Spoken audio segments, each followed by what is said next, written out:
नमस्कार दोस्तों, आप मेरे साथ देख रहे हैं वाइब्रेंट वॉइस। और हम आज बात करेंगे कि आखिर इंडिया में चल क्या रहा है, विदेश में क्या चल रहा है। और जब से अमेरिका के राष्ट्रपति डोनाल्ड ट्रंप बने हैं तो क्या परिवर्तन आने वाले हैं पूरी वर्ल्ड की इकनॉमी पर, आर्थिक जगत में क्या भूचाल आने वाला है, वो उस पर हम बात करें। लेकिन हम पहले बात करते हैं इंडिया में चल क्या रहा है। इंडिया में आप देखते होंगे कि लगातार चुनाव चल रहे हैं। अभी हरियाणा और जम्मू कश्मीर का चुनाव था, लोकसभा के चुनाव अभी बीते ही हैं 24 में। और उसके बाद अब आप देख रहे हैं महाराष्ट्र और झारखंड में भी चुनाव चल रहा है। लेकिन हमारे राजनेताओं की बात करेंगे तो राजनेता इस समय ज़्यादातर राजनेता वो सत्ता में बैठे हुए शीर्ष स्तर के लोग हों, चाहे वो राज्य के मुख्यमंत्री हैं, तो वो आप देखेंगे वो चुनाव में बिज़ी हैं आजकल। ठीक है, वो हमेशा चुनाव में बिज़ी रहते हैं। और देखा है कि भारत में 6 महीने में कहीं ना कहीं चुनाव होते रहते हैं। तो आप देखते रहते हैं कि कहीं ना कहीं चुनाव होने के कारण ये जो राजनेता हैं, सत्ताधीश के लोग हैं, चाहे वो विपक्ष के लोग हैं, वो हमेशा एक चुनावी मूड में रहते हैं। उन्हें कोई मतलब नहीं कि देश के मुद्दे क्या हैं, देश में आखिर क्या चल रहा है, आर्थिक नीतियाँ किस तरीके से प्रभावित हो रही हैं, अगर वर्ल्ड में कुछ चेंज हो रहा है, हमारी विदेश नीति क्या चल रही है। कनाडा में जो जिस हिसाब से ये कांड निकल के आया है, कनाडा का जो प्रधानमंत्री है वो किस तरीके से, अभी आज की खबर है कि वो उन्होंने वीज़ा पे रोक लगा दी है, चाहे वो शैक्षणिक वीज़ा हो, चाहे वो वहाँ पर टूरिस्ट वीज़ा है, उस पर भी उन्होंने रोक लगाई है। टूरिस्ट वीज़ा जहाँ 6 महीने का हुआ करता था, अब वो 1 महीने का कर दिया है। और शैक्षणिक वीज़ा जो था वो उन्होंने ख़त्म कर दिया है भारतीयों के लिए, जो स्पेशल जोन में थे, जो बच्चे यहाँ से पढ़ने आते थे। भारी संख्या में देखें, पंजाब से 2.5 लाख लोग हर साल पढ़ने आते हैं कनाडा में। तो क्या चेंज हो रहा है, इस पर कोई बात नहीं कर रहा, बल्कि बात क्या की जा रही है, हिंदू मुस्लिम पर बात की जा रही है। और पिछड़ा, अति पिछड़ा, एसटी एससी, ठीक है, तमाम चीज़ों पे बात की जा रही है इन विपक्षियों द्वारा। तो ना तो सत्ता पक्ष के लोग मुद्दों पे बात कर रहे हैं, ना विपक्ष के लोग मुद्दों पर बात कर रहे हैं। और ऐसे से बयान ये लोग इस समय दे रहे हैं, जो मुझे लगता है ठीक है। ठीक है, सुनते ही होगा आप, आपको मैं सुना देता हूँ कौन कौन से बयान ये लोग देते रहते हैं मंचों पर, और वो ठीक भी नहीं है। ये कमजोर हो जाएंगे कि नहीं हो जाएंगे, इसलिए मैं कहता हूं, एक है तो सेफ है। एक रहेंगे नेक रहेंगे, तभी नेक रहेंगे। बटेंगे तो कटेंगे। तो मैंने सवाल पूछा पार्लियामेंट हाउस में, नरेंद्र मोदी उस साइड, मैं इस साइड। मैंने सवाल पूछा, नरेंद्र मोदी जी एक बात बताइए, अगर आप कहते हो भारत माता की जय का नारा लगाते हो और आप हर भाषण में कहते हो मैं ओबीसी, मैं ओबीसी, मैं ओबीसी, तो मुझे एक बात बता दो, ये जो 90 अफसर हिंदुस्तान को चलाते हैं, जिसको हम secretary to government of India कहते हैं, कैबिनेट सेक्रेटरी कहते हैं, इनमें से ओबीसी कितने, इसमें से दलित कितने, इसमें से आदिवासी कितने? आप भागीदारी की बात करते हो, ठीक है। आज पार्लियामेंट हाउस में मुझे बता दो, देश को जो चलाते हैं उसमें से ओबीसी कितने, दलित कितने, आदिवासी कितने? ठीक है, हम बात करें इंडिया की, तो इंडिया में जो इस समय चल रहा है स्थिति, वो ठीक नहीं है। मुद्दों पे बात, जैसे मैंने बताया कि मुद्दों पे बात नहीं करते हैं, और हर समय चुनावी मूड में रहते हैं। ठीक है, नारे देते रहते हैं, ऐसे ऐसे नारे जो विभाजित करता है समाज को, विभाजन की ओर ले जाता है समाज को। हुआ क्या है इन कुछ सालों में कि बीजेपी ने जो राजनीति करी है, 1989 की बात करें, जब बीपी सिंह की गवर्नमेंट थी, तो उस समय उन्होंने रिजर्वेशन लागू करा था, मंडल की बात करी थी। लेकिन उस बीच बीजेपी का उत्थान हुआ और बीजेपी ने कमंडल को पकड़ लिया, हिंदुत्व की राजनीति को पकड़ लिया, पूरी तरह हिंदुत्व की ओर मुड़ गए, मुद्दे की ओर मुड़ गए। और वो वहाँ से एक राजनीति चली बीजेपी की कि वो हिंदुत्व को एक करना चाहते थे, हिंदुओं को एक करना चाहते थे और उसके आधार पर वो वोट को खींचना चाहते थे। तो ये चला और उससे उत्थान भी हुआ, उससे सीटें भी बढ़ी। 1998 में जब अटल जी की गवर्नमेंट आई, 2004 तक अटल जी की गवर्नमेंट चली, तो कहीं ना कहीं वो हिंदुत्व वोट की एक राजनीति करी। लेकिन 2014 में बहुत कुछ चेंज आया। एक बैनर के तले हिंदू आ गए, ओबीसी और एसटी एससी सब एक बैनर के तरह आ गए। और बैनर के तले जब आए तो उसका नेचुरल फ़ायदा है कि बीजेपी को उसका फ़ायदा मिला। लेकिन हमने देखा कि 2019 तक, फिर 2019 में बात आई तो 2019 में तमाम ऐसी नीतियां थी, चाहे वो जीएसटी को लेकर हो, चाहे वो नोटबंदी को लेकर हो, तो उस पर 19 में एक दबाव आया। अखिलेश और मायावती का यहाँ गठबंधन हुआ, एक प्रभाव पड़ने वाला था, लेकिन पुलवामा कांड हो गया, ठीक है, उससे बीजेपी को बहुत बड़ा फ़ायदा हुआ। लेकिन 2024 में जब चुनाव हुए लोकसभा के, तो ये देखने को मिला कि जो मुद्दा उठा, राहुल गांधी ने जाति जनगणना का जो मुद्दा उठाया, उसको उस पर थोड़ा विभाजन हुआ। हिंदुत्व का मुद्दा उठा के हिंदुओं को एक करने का जो लेके चली थी, और उसके आधार पर उसको लगातार वोट मिल रहे थे, लगातार कई राज्यों में सरकार बनाने में कामयाब रही बीजेपी। तो 2024 में ये मिथ टूटा और थोड़ा विभाजन हुआ हिंदुओं में, ओबीसी दलित को लेकर। और अखिलेश ने तो पीडीए करके पिछड़ा दलित और आदिवासी, ठीक है, लेके ये विभाजन कर दिया। उधर राहुल गांधी जातिगत जनगणना को लेकर विभाजित कर रहे हैं। राहुल गांधी का अभी झारखंड में कल भाषण था, तो आप सुनिए किस तरीके से वो विभाजित करते फिर रहे हैं समाज में हिंदुओं का। तो इस और आप हर भाषण में कहते हो मैं ओबीसी, मैं ओबीसी, मैं ओबीसी। तो मुझे एक बात बता दो, ये जो 90 अफसर हिंदुस्तान को चलाते हैं, जिसको हम secretary to government of India कहते हैं, कैबिनेट सेक्रेटरी कहते हैं, इनमें से ओबीसी कितने, इसमें से दलित कितने, इसमें से आदिवासी कितने? इससे नेचुरल बात है कि बीजेपी को नुकसान हो रहा है।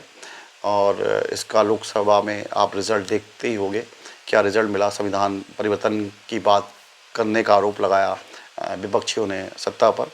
तो अब कहीं ना कहीं बीजेपी को लगता है कि मेरे पास एक ही मुद्दा है, अगर वोट लेना है तो वो है हिंदुत्व का, कि सबको हम हिंदुत्व के बैनर के तले सबको एक करके विभाजन ना होने दें। जो राहुल गांधी और अखिलेश कर रहे हैं वो विभाजन ना हो, तो इसके लिए ऐसे बयान लगातार आप देखोगे कि सत्ताधारी दे रहे हैं कि बटोगे तो कटोगे, ठीक है, एक रहोगे तो नेक रहोगे।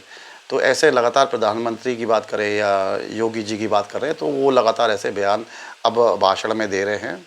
और चुनाव में हैं 10 सीटों पर, यहाँ पे यूपी में चुनाव है और महाराष्ट्र और झारखंड का चुनाव है, तो वहाँ भी मोदी जी लगातार बात कर रहे हैं। और झारखंड में तो विश्वकर्मा ने तो ऐसा बयान दिया जो बहुत ही ज़्यादा मानेंगे कि समाज के लिए ठीक नहीं है। 1951 में संथाल परगना का कुल आबादी था 23 लाख। 23 लाख आबादी का 20 लाख आबादी हिंदू और आदिवासी थे। और उसमें उस समय संथाल परगना में खाली 2,19,000 मुसलमान थे। 2,19,000 मुसलमान का कितना बेटा बेटी हो सकता है? अब हिसाब लगाइए। आज संथाल परगना का हालत क्या है? संथाल परगना का हालत हिंदू 90% से घट के 67% हो चुका है और मुसलमान 10% से बढ़ के आज मुसलमान का आबादी 40%।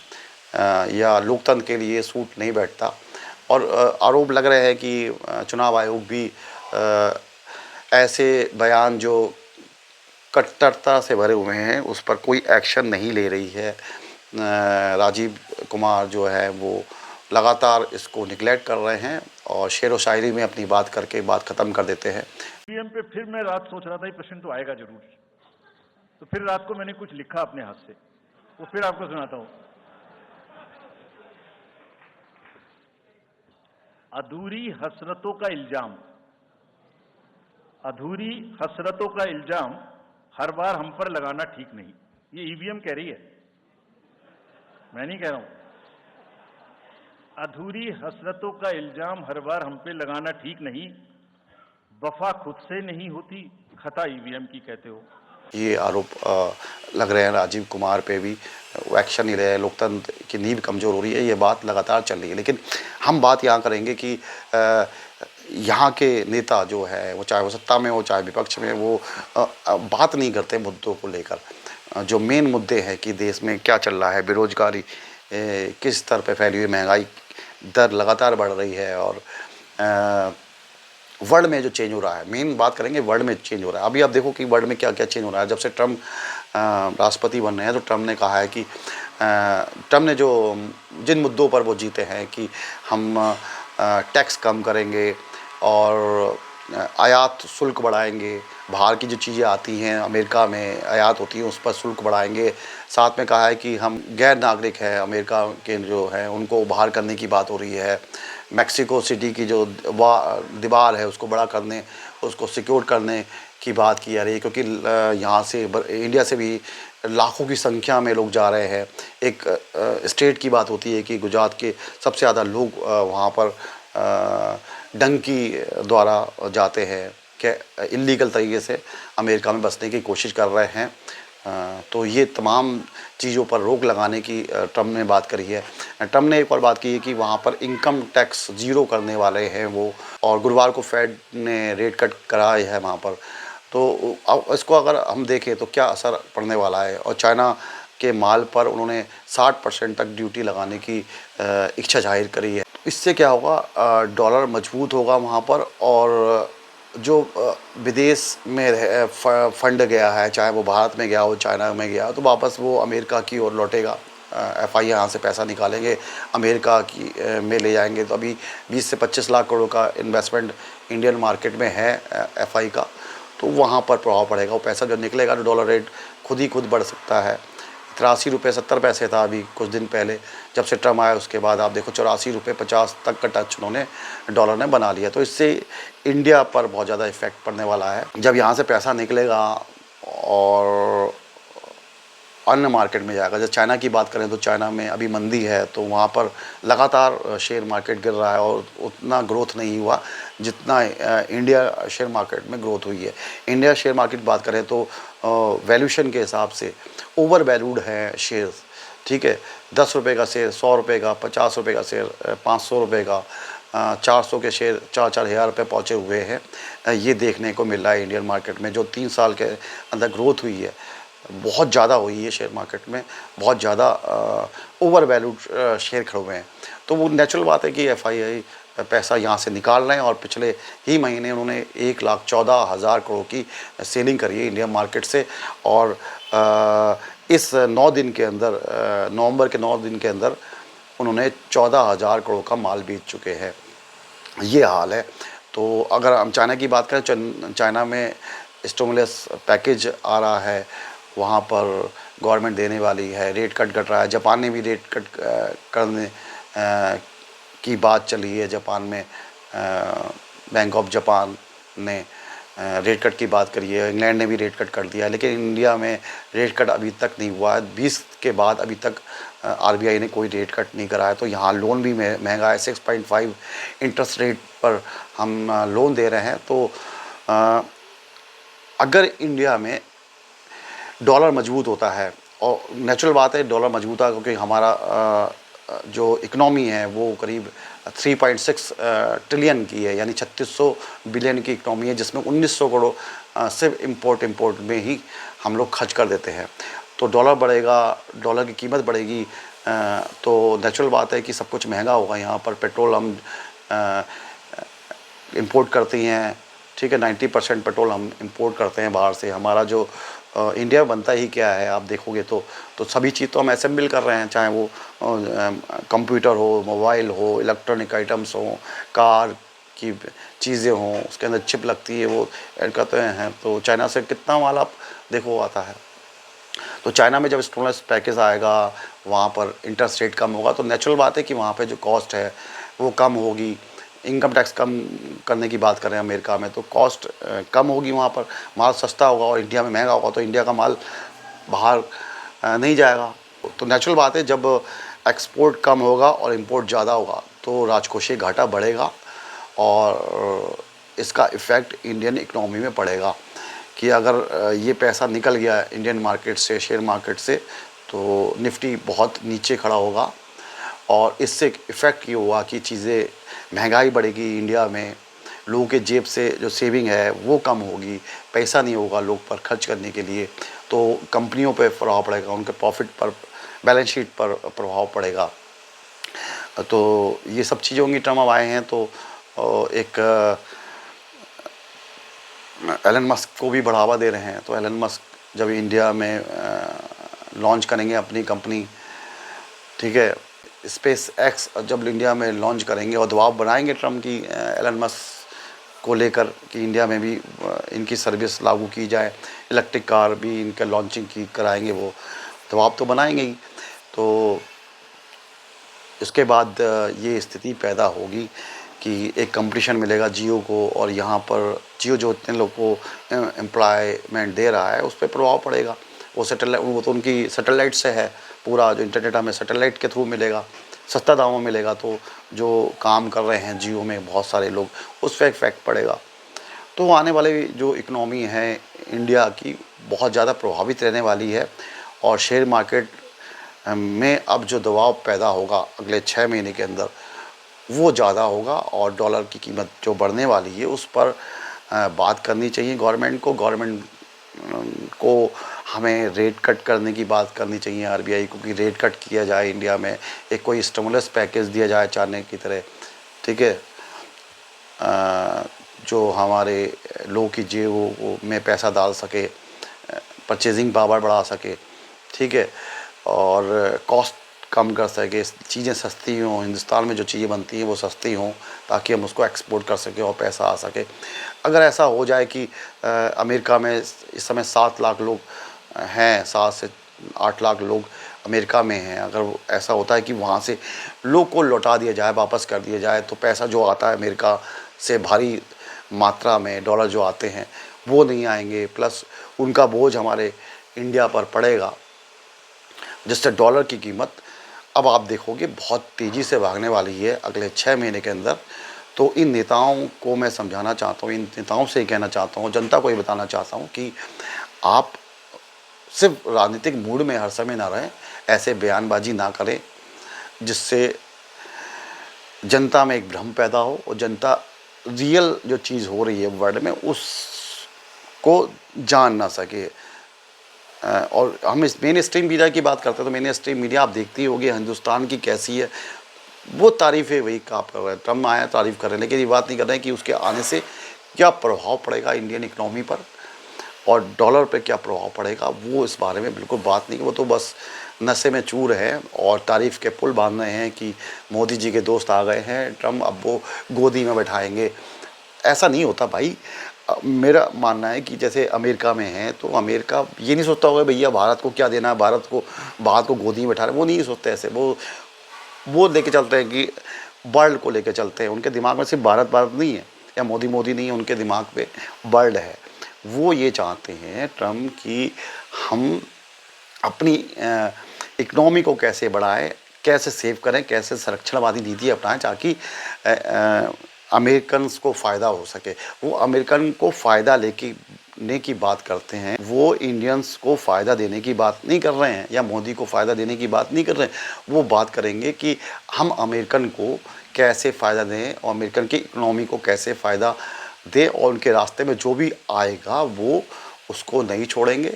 ये निश्चित बात आप समझ के चलिए।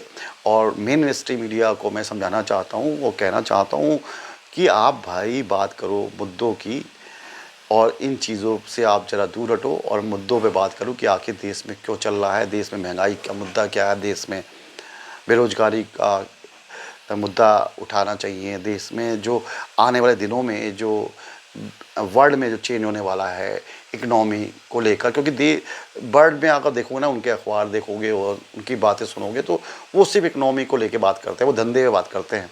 यहाँ धंधे पे बात नहीं करी जाती, ठीक है, यहाँ पे तो बस हिंदू मुस्लिम, ठीक है, और जाति को लेकर ही बात करते हैं। यहाँ पे नहीं फ़र्क पड़ता। जब फ़र्क पड़ता पड़ेगा जब 6 महीने बाद ये चीज़ें हो जाएंगी, 90 रुपये डॉलर पहुँच जाएगा, देश की आर्थिक स्थिति पर प्रभाव पड़ेगा, तब ये बोलेंगे, इनकी आँख खुलेगी और इनको चीज़ें समझ में आएंगी जो होने वाला है देश में, कि आखिर हम 6 महीने पहले क्यों नहीं सुधरे और क्यों हम बात करते रहे इन तमाम चीज़ों, फालतू चीज़ों की, जो हमें नहीं करनी चाहिए। खासकर सत्ता में बैठे लोग की नहीं करनी चाहिए। उनको सिर्फ नीतियों पे बात करनी चाहिए, देश की आर्थिक स्थिति बात करनी चाहिए, विदेश नीति पे बात करनी चाहिए, देश में स्वास्थ्य सेवाएं की बात करनी चाहिए, विकास की बात करनी चाहिए।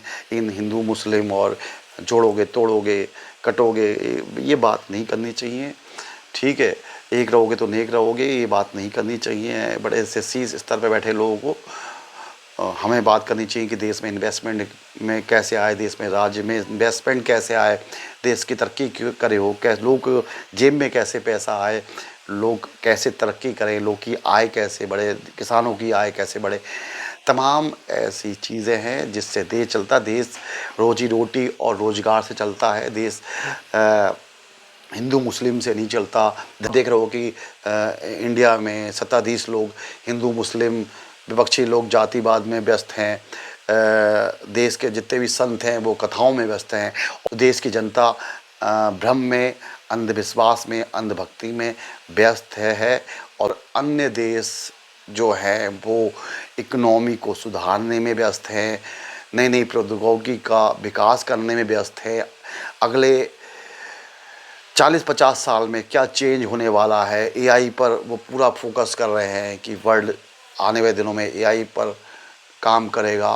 तो इन चीज़ों में व्यस्त है पूरा विश्व और अन्य कंट्री जो विकसित कंट्री हैं, और हम कहाँ व्यस्त हैं ये आप जानते ही हैं। तो आपको ऐसे ही मुद्दे में लाता रहूँगा, आप देखते रहिएगा मेरे साथ वाइब्रेंट वॉइस।